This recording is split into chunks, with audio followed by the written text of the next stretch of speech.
मेरा ये सौभाग्य है कि मुझे आज इस विस्तारित कार्य समिति की बैठक में आप सबके साथ इस कार्यक्रम में सम्मिलित होने का सौभाग्य मिला है।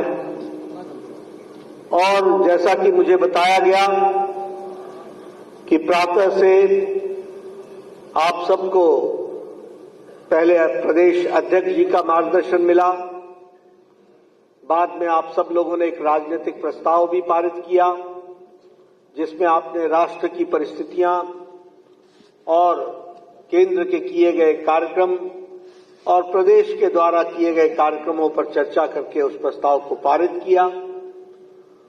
और हम सबको दोनों ही उप मुख्यमंत्रियों का भी और अन्य नेताओं का भी मार्गदर्शन मिला है। अभी अभी हम सबको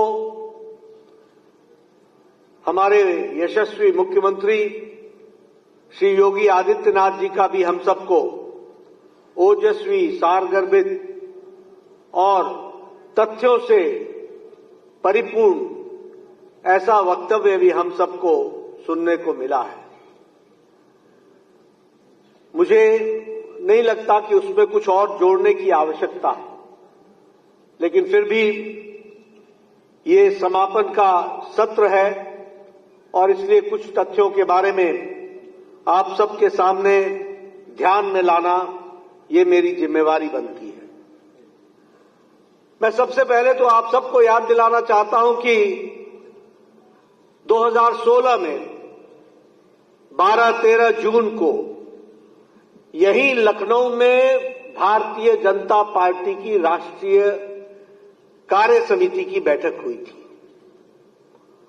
और उस समय हमारे अध्यक्ष ने जो राजनीतिक प्रस्ताव का अनुमोदन करते हुए जिन बातों के बारे में गौर किया था और राष्ट्रीय अध्यक्ष जी ने अपने समापन भाषण में भी उस बात को कहा था, वह मैं पंक्ति आपके सामने उद्धृत करना चाहता हूं। वो पंक्ति यह थी कि BJP is the party of the Bharat present and BJP will be the party of Bharat future. ये बात 2016 में कही गई थी। यानी भारतीय जनता पार्टी आज के लिए भी वह उतनी ही महत्वपूर्ण है और वह आज की पार्टी है और भारतीय जनता पार्टी भविष्य की भी पार्टी है तो अकेली भारतीय जनता पार्टी है। इसलिए मित्रों, हम सबको सबसे पहले इस बात को समझना पड़ेगा कि हमारे कंधों पर जो जिम्मेवारी है वह जिम्मेवारी कोई मौसमी नहीं है, वो जिम्मेवारी कोई सीजनल नहीं है, वो जिम्मेवारी कभी है और कभी नहीं है, ऐसा नहीं है।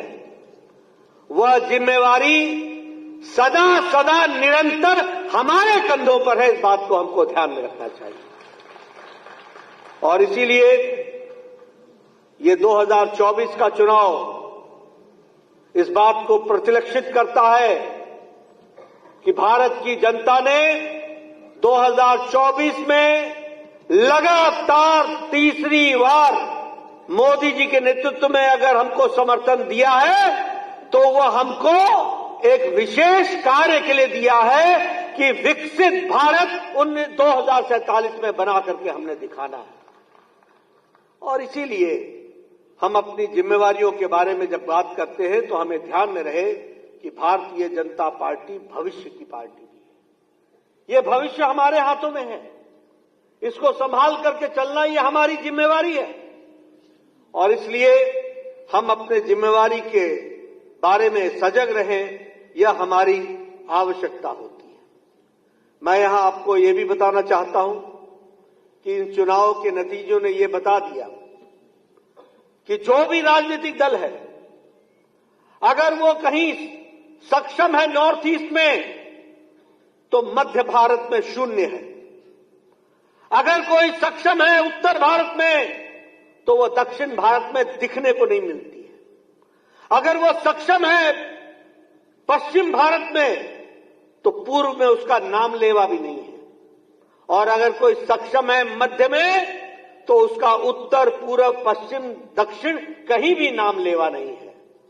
ये अकेली भारतीय जनता पार्टी है जो पैन इंडिया पार्टी है, अखिल भारतीय पार्टी है, हर जगह है, पूर्व में, पश्चिम में, उत्तर में, दक्षिण में, पूर्वोत्तर में। अगर कोई पार्टी है तो अकेली भारतीय जनता पार्टी है, ये हमको समझना चाहिए। और इसीलिए जब हम बात करते हैं तो हमें ध्यान में रखना चाहिए कि we are the representatives of 140 crore people, 140 crore लोगों के नेतृत्व करने वाले जिम्मेवार कार्यकर्ता हैं। इस बात को हमको समझ लेना चाहिए।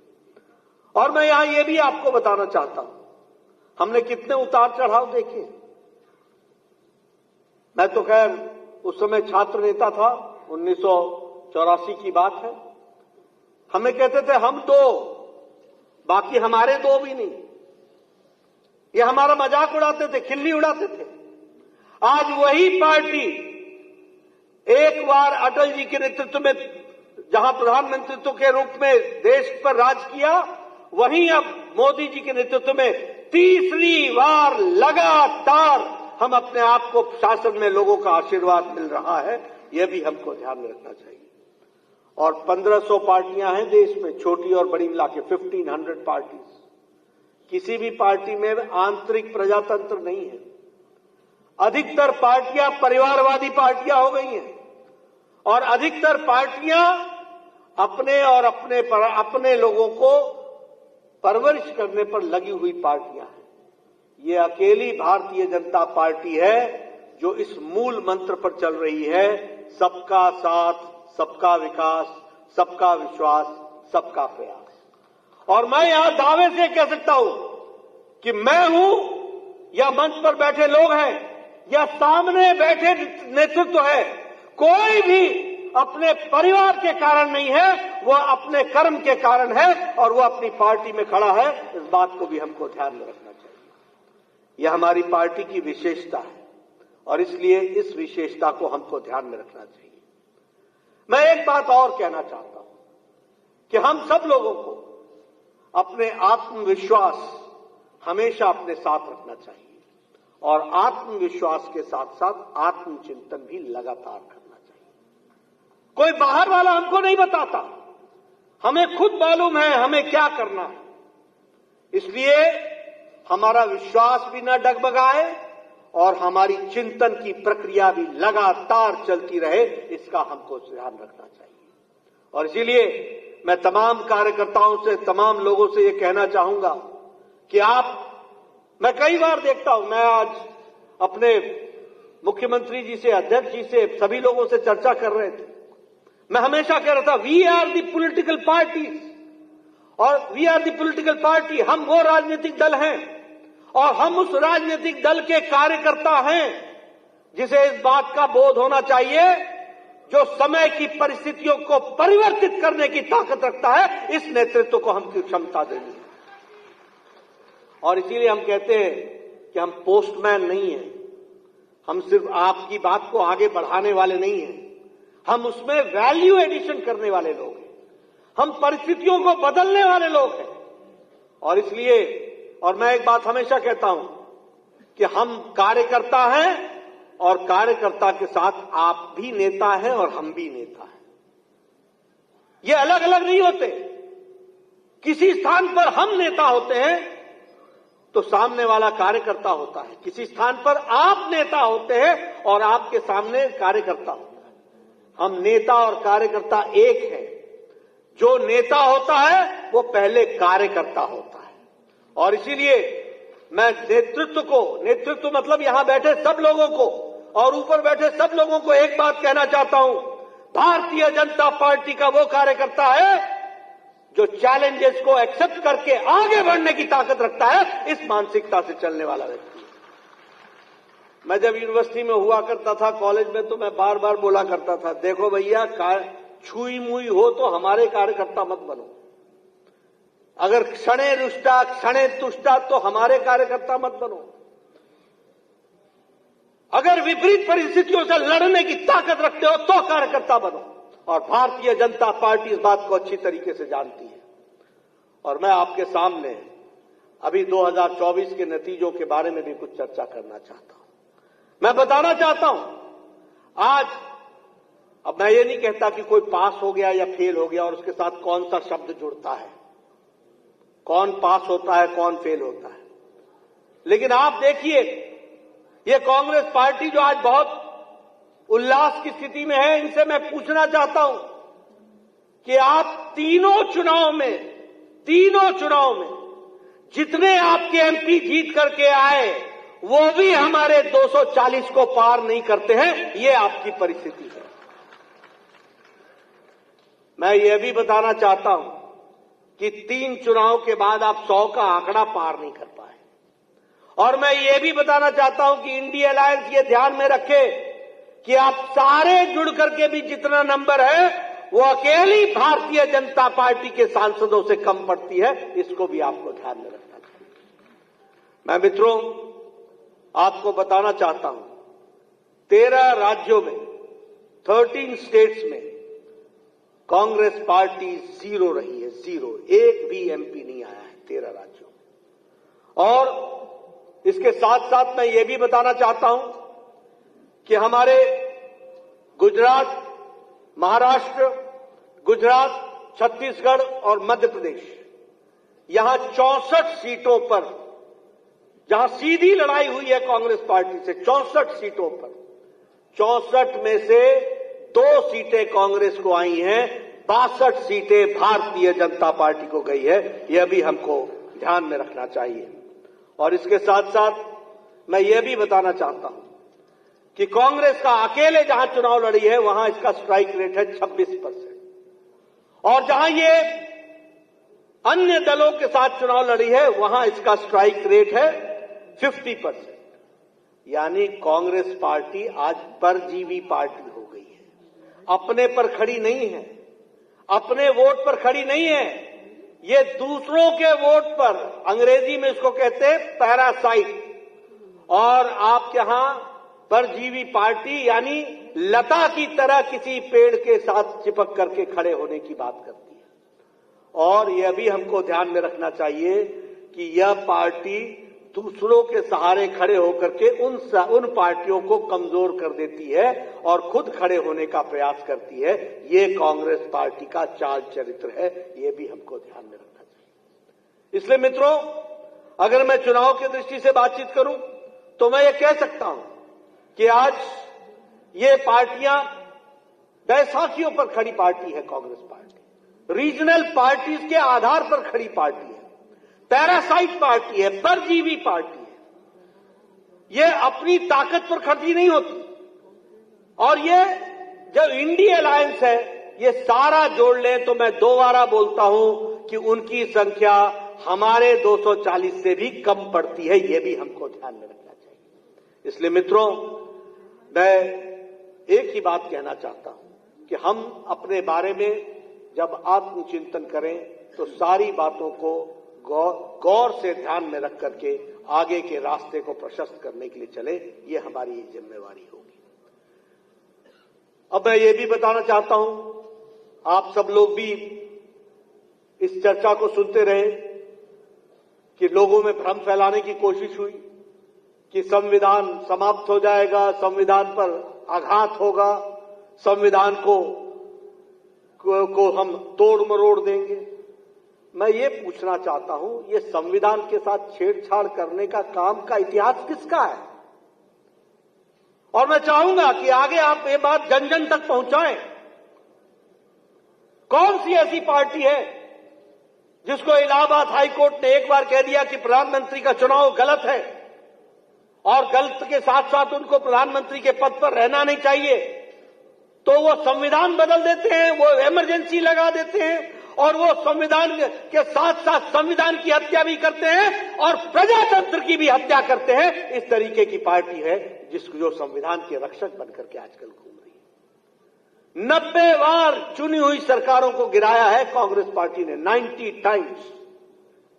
और एक तरफ भारतीय जनता पार्टी मोदी जी के नेतृत्व में 10 साल के अंदर सिर्फ एक जम्मू कश्मीर में राष्ट्रपति शासन लगाया और वह भी पार्लियामेंट में बोल करके लगाया कि यह टेम्पररी है, इसको उठा दिया जाएगा और हम चुनाव राष्ट्रपति शासन नहीं लगाएंगे, इस बात को हम कह करके चलते हैं। ये आज प्रजातंत्र की दुहाई देने लगे, ये संविधान के रक्षक बन गए।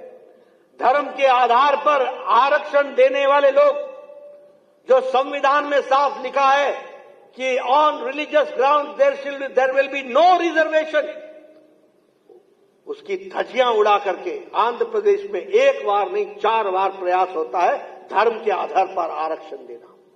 कर्नाटक में हम धर्म के आधार पर आरक्षण को समाप्त करते हैं, कांग्रेस पार्टी की सरकार आती है, वो दोबारा धर्म पर आरक्षण लगाने का प्रयास करती है। बोलिए ऐसे लोगों को आगे आने देना है क्या? मैं पूछना चाहता हूं, आगे आने देना है क्या? ये संविधान के रक्षक है क्या?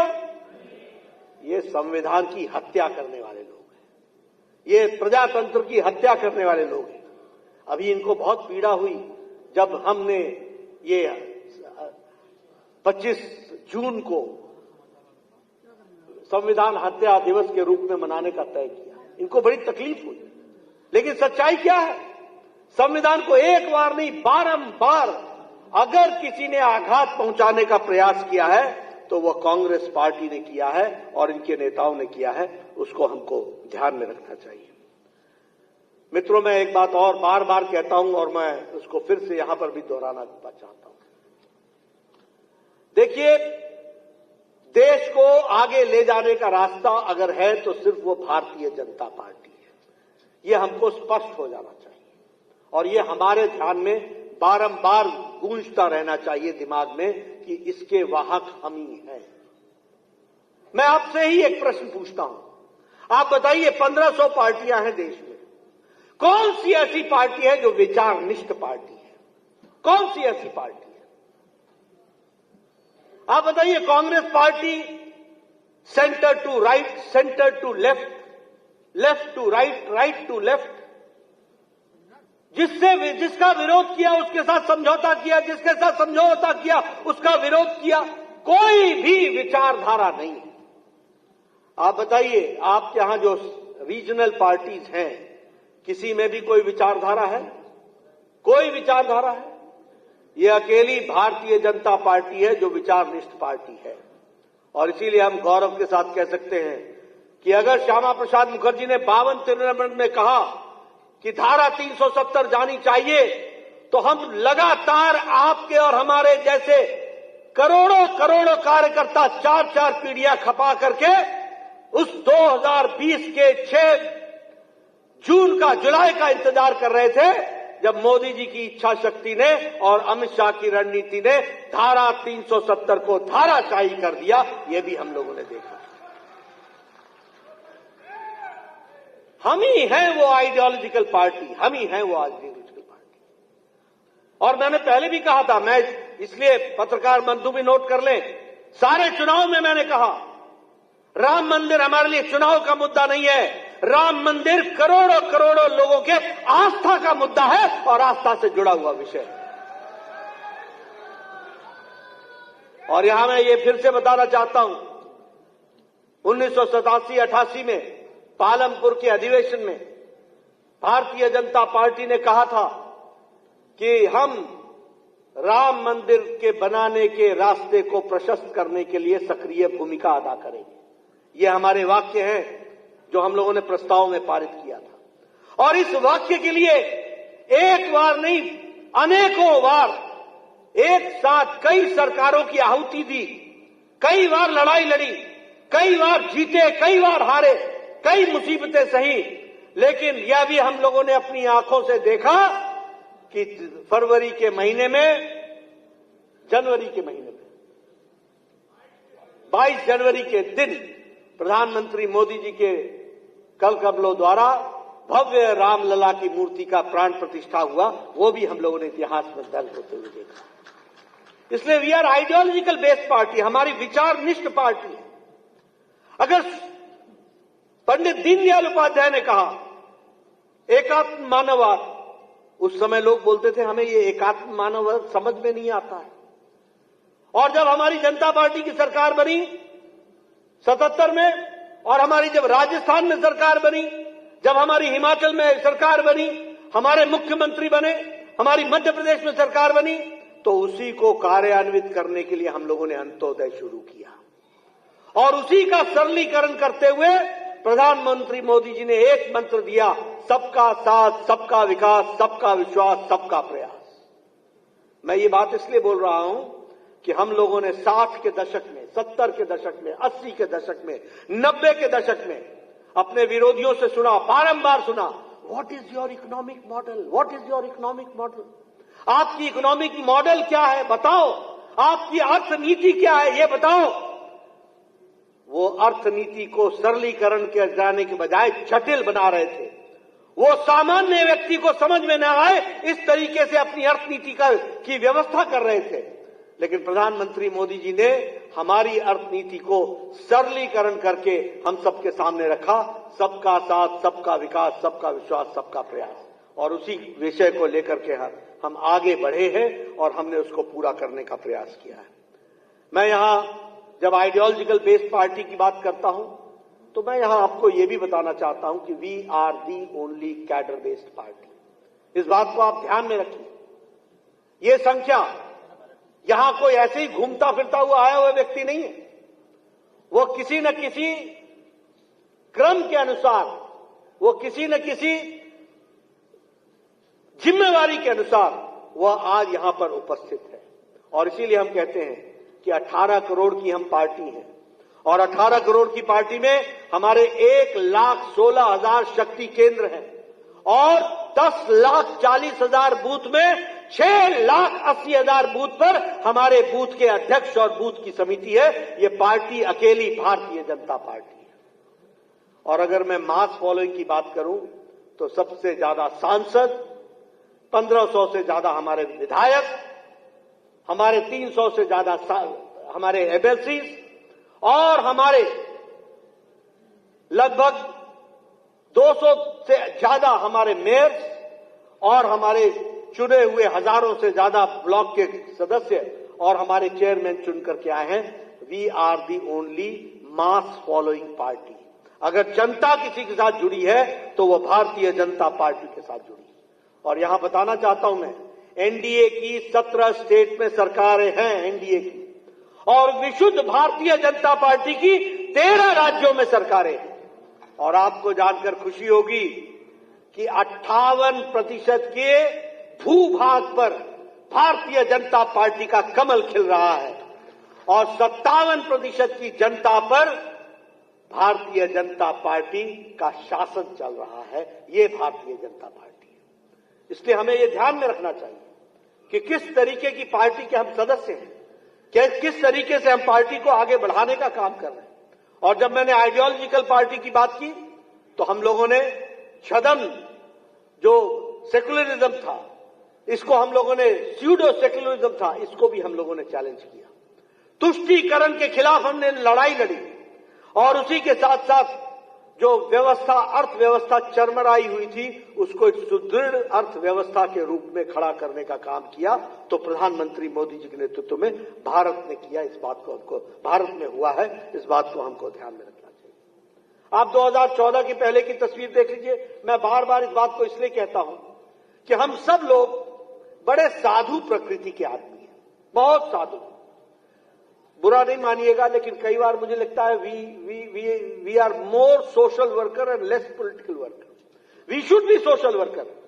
आखिर सेवा ही संगठन किसी और राजनीतिक दल ने नहीं किया।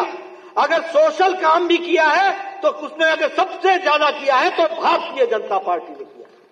लेकिन हमें राजनीतिक भी होना चाहिए और राजनीतिक दृष्टि से एक हमें हमेशा ध्यान में रखना चाहिए कि लोगों की आगे देखने की आदत होती है और भगवान ने भी हमको पीछे आंखें नहीं दी हैं, इसलिए हम देखते आगे हैं और आगे की सोचते हैं।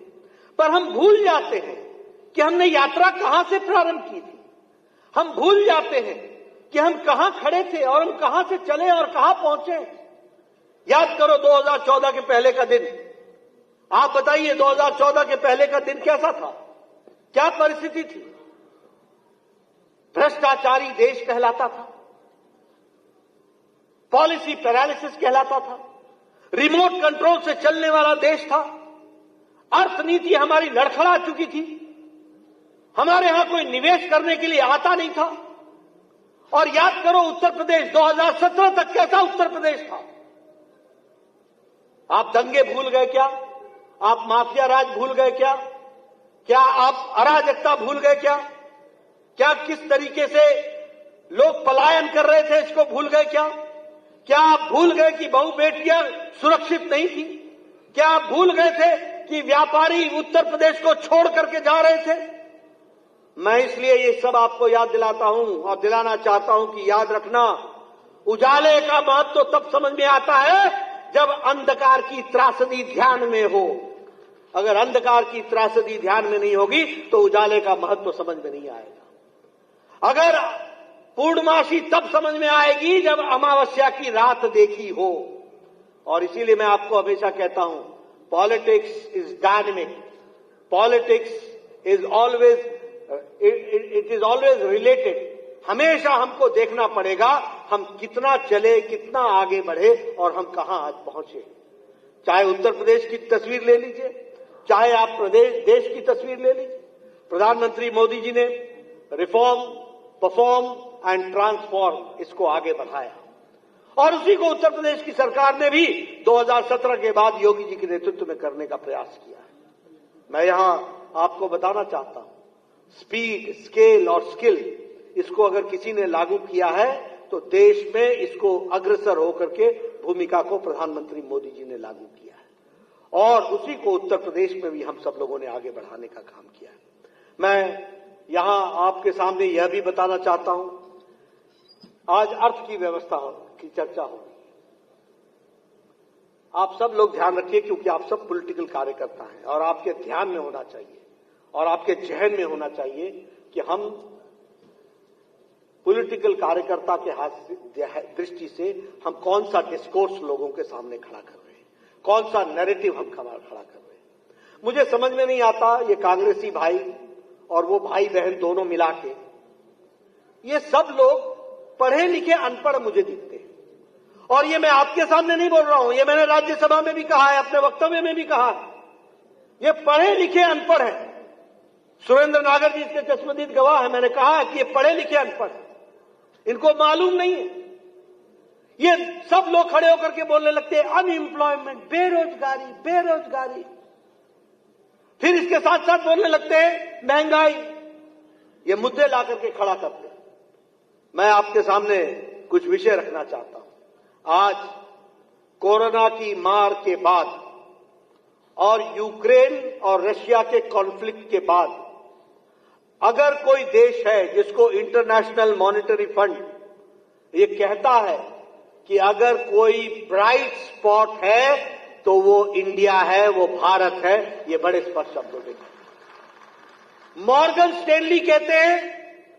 मॉर्गन स्टैनली कहता है India is different after 2014, Bharat अलग है 2014 के बाद। और मूडीज वो बोलते हैं कि we should see that in coming times the forecast is that India's growth rate is going to remain above 6.8%। ये मूडीज बोलते हैं। मैं आपके सामने ये बात इसलिए कहना चाहता हूं क्योंकि साधारण शब्दों में आपको जनता को बताना पड़ेगा। और वो क्या बताना है आप देखिए, यूनाइटेड स्टेट्स ऑफ अमेरिका का ग्रोथ रेट है 2.7%, 2.7% अमेरिका का है जो विकसित देश है। जर्मनी का है 0.2%, फ्रांस का है 0.7%, जापान का है 0.9%। मैं जितने नाम ले रहा हूं सब विकसित देश हैं। जापान का है 0.9%, यूके का है 0.5% और मोदी जी के नेतृत्व में भारत का है 6.8%। 6.8%। अब बोलिए ये अनपढ़ कांग्रेसियों को कहां से मैं पढ़ा लिखा बना दूं? या तो मेरे आंकड़ों को चैलेंज कर दो या फिर आप ये जान लो कि आज भारत की इकोनॉमी सबसे सुदृढ़ तरीके से अगर खड़ी है तो भारत की अर्थव्यवस्था है और ये मोदी जी के दूरदर्शी नेतृत्व के कारण है। इस बात को हमको समझ लेना चाहिए।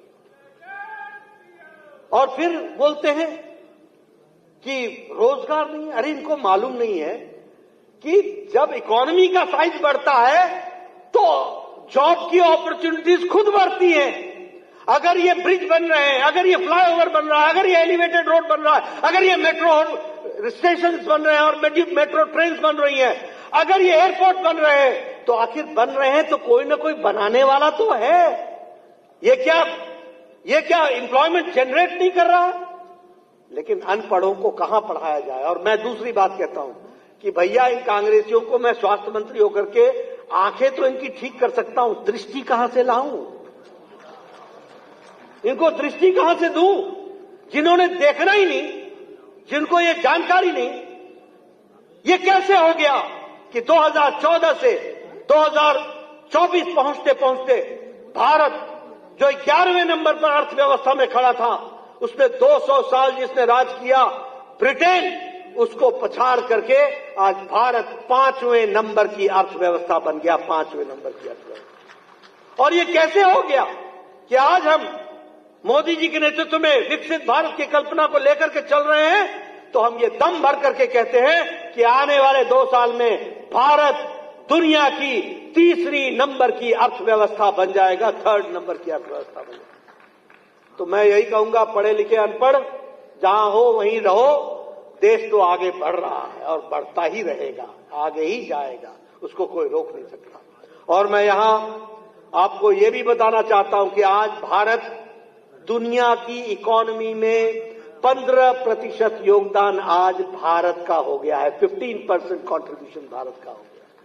और आपको जानकर के खुशी होगी, और वो मैं निश्चित रूप से आपको उसके लिए बधाई भी देता हूं कि आज उत्तर प्रदेश भारत का दूसरा सबसे बड़ा लार्जेस्ट इकोनॉमी बन गया, अर्थव्यवस्था बन गई है। इसके लिए भी मैं उत्तर प्रदेश की सरकार को बधाई देना चाहता हूं। क्या समय था, यहां से पलायन हो रहा था। और ये मैं आप कार्यकर्ताओं से पूछना चाहता हूं। देखिए, मैं एक राजनीतिक कार्यकर्ता हूं। राजनीतिक नेता को यह तय करना है कि वह समाज के बीच में कौन सा डिस्कोर्स खड़ा करना चाहता है, और ये मुद्दे हैं जिसको हमको खड़ा करना चाहिए। इसीलिए हम बने हैं और इसी बातों को कहने के लिए हम बने हैं। किस बात के लिए हम तकलीफ में आए, किस बात के लिए हम सोचने में मजबूर हो कि हमें कुछ सोचना है। मैं आपसे पूछना चाहता हूं कि आज जब हम 2nd लार्जेस्ट इकोनॉमी यूपी बन गया, ये यूपी कहां खड़ा था? अरे दिल्ली से बुलंदशहर आते आते तक तो सुबह की सांझ हो जाती थी। और आज मथुरा पहुंचने के लिए कोई व्यक्ति रात को दिल्ली नहीं आता है, बोलता है सुबह 10 बजे बुलाओगे, 8 बजे बुलाओगे, मैं आ जाऊंगा, 2 घंटे में तो पहुंचना है, ये एक्सप्रेस वे पकड़ूंगा और पहुंच जाऊंगा।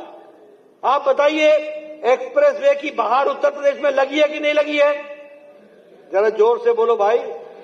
मुझे लगता है भोजन के बाद थोड़ी तकलीफ तो होती है, लेकिन बोलिए, झड़ी लगी है कि नहीं लगी है?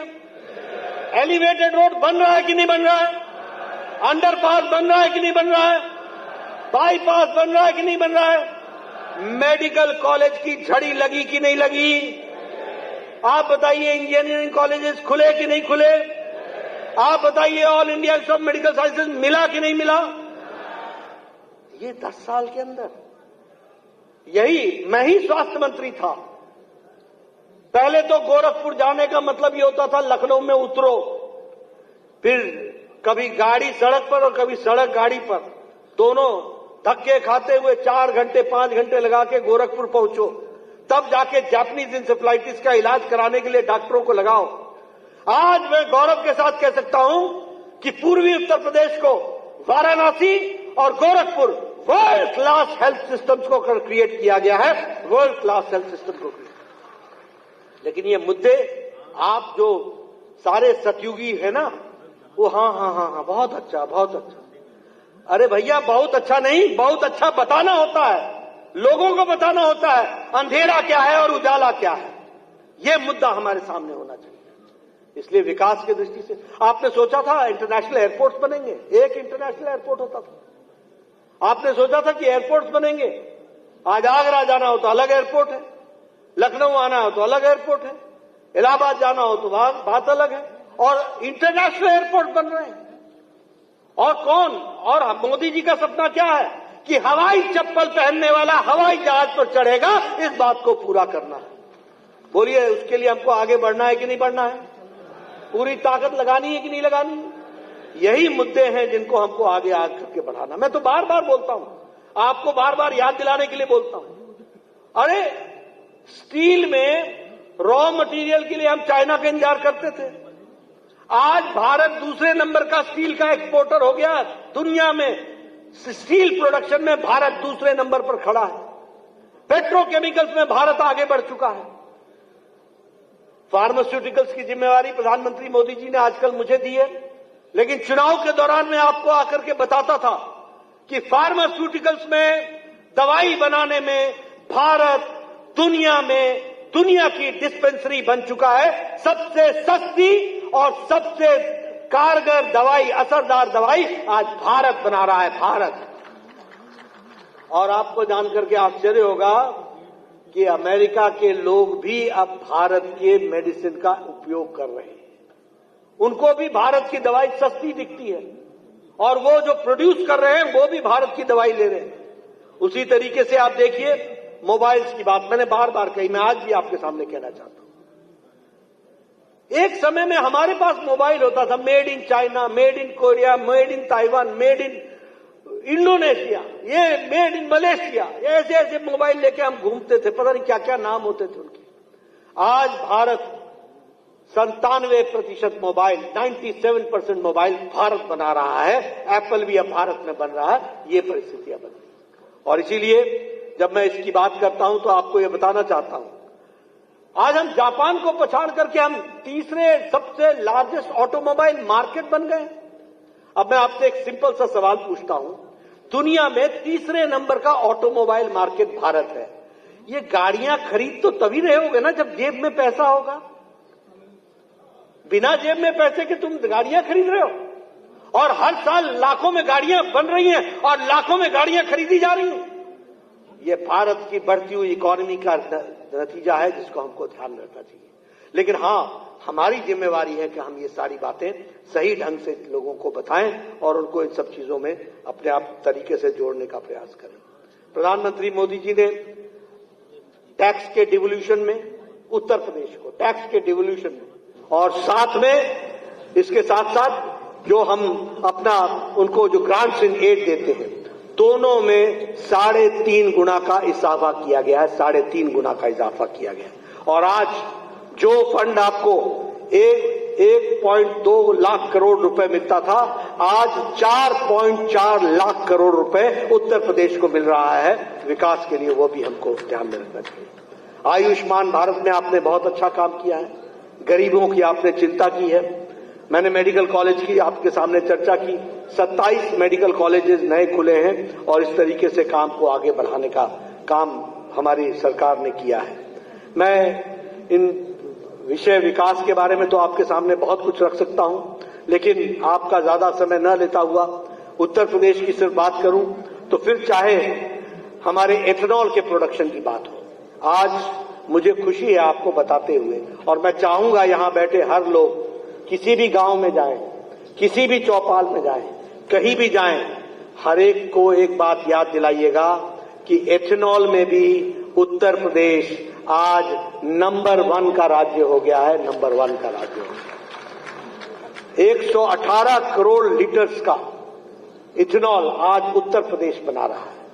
बताइए, इतना बड़ा काम, और इन कामों को हम लोगों के सामने न रखें या उन लोगों को इसकी जानकारी न मिले, ये हमारे लिए उचित नहीं होगा। इसको हमको ठीक करना चाहिए।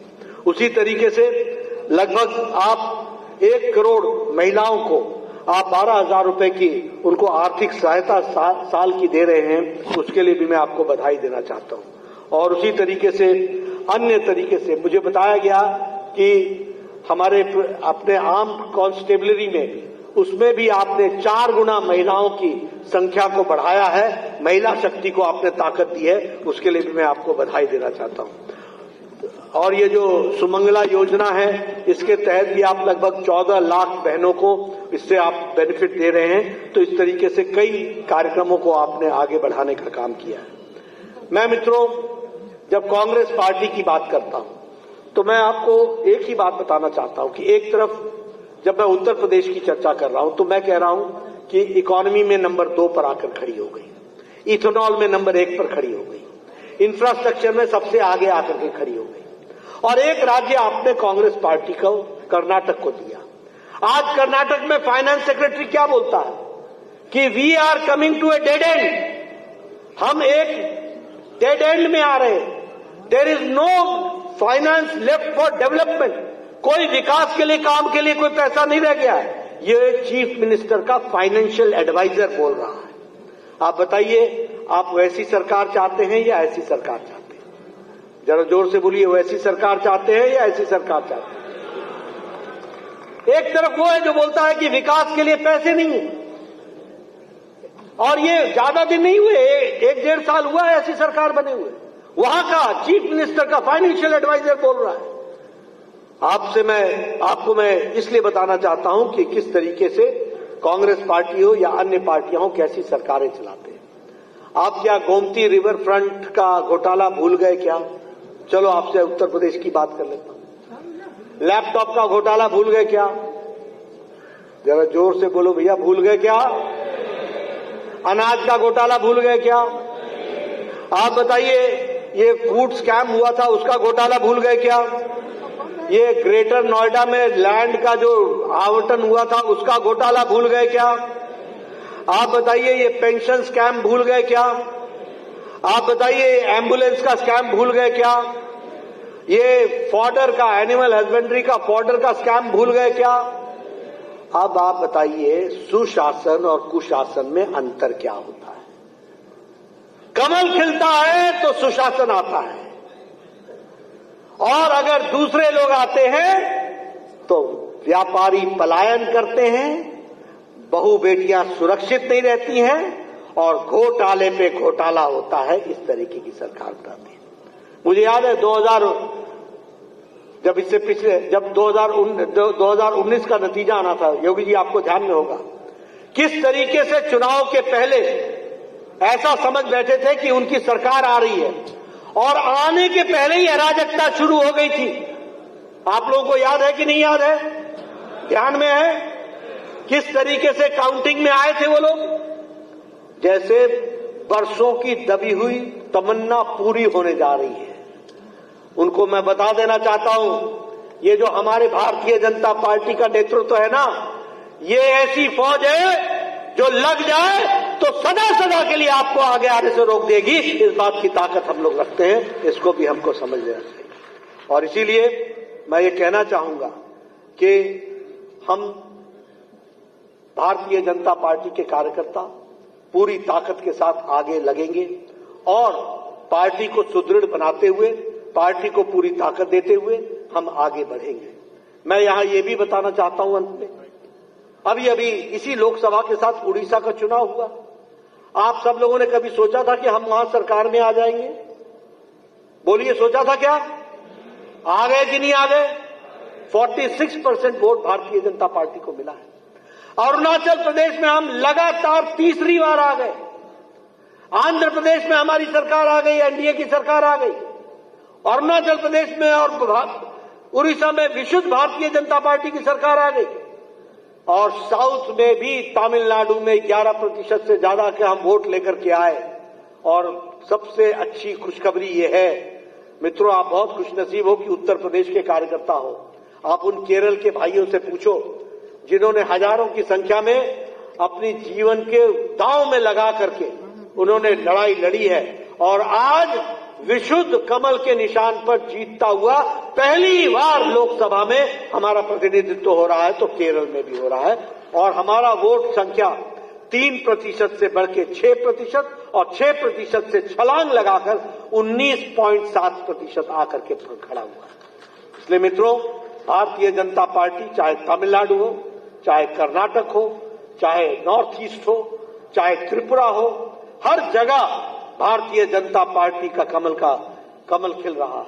और इसलिए उसका केंद्र बिंदु, जिसको मैं उत्तर प्रदेश मानता हूं, जो जहां काशी है, जहां हमारी सरकार की गंगोत्री है, वहां कमल पूरी मजबूती से खिला है, खिलेगा, खिलता रहेगा, आगे बढ़ेगा। इस विश्वास के साथ हम सब लोग अपने काम में जुटेंगे। आपने मेरी बात सुनी, आपका बहुत बहुत धन्यवाद। जय भारत, जय उत्तर।